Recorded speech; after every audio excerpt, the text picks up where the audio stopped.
Une semaine passa. La vie à Londres, toujours enveloppée de sa brume familière, continuait son cours. Le pianiste, malgré son désenchantement initial, ne put s'empêcher de nourrir une curiosité croissante à propos de sa future élève. Cette jeune fille, Rose, semblait appartenir à un monde bien éloigné du sien. Mais il espérait à y trouver une lueur d'authenticité, quelque chose qui rendrait son rôle plus supportable. Enfin, le jour de leur première leçon arriva. Il se présenta à la demeure, cette fois avec une pointe de nervosité qu'il ne s'expliquait pas. Conduit de nouveau au salon de musique par un domestique silencieux, il découvrit qu'on avait déjà préparé le piano, ses touches luisant sous la lumière des hautes fenêtres.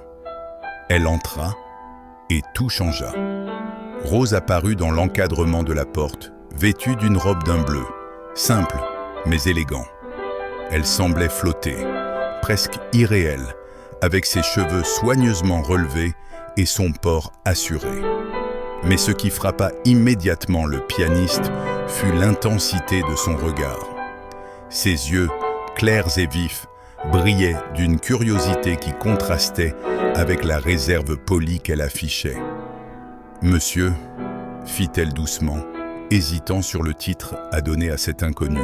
« Edward », répondit-il, se levant et s'inclinant légèrement. « Edward Blake, votre professeur de piano, mademoiselle. » Elle s'approcha, un léger sourire aux lèvres. « Rose Stirling, je suis enchantée.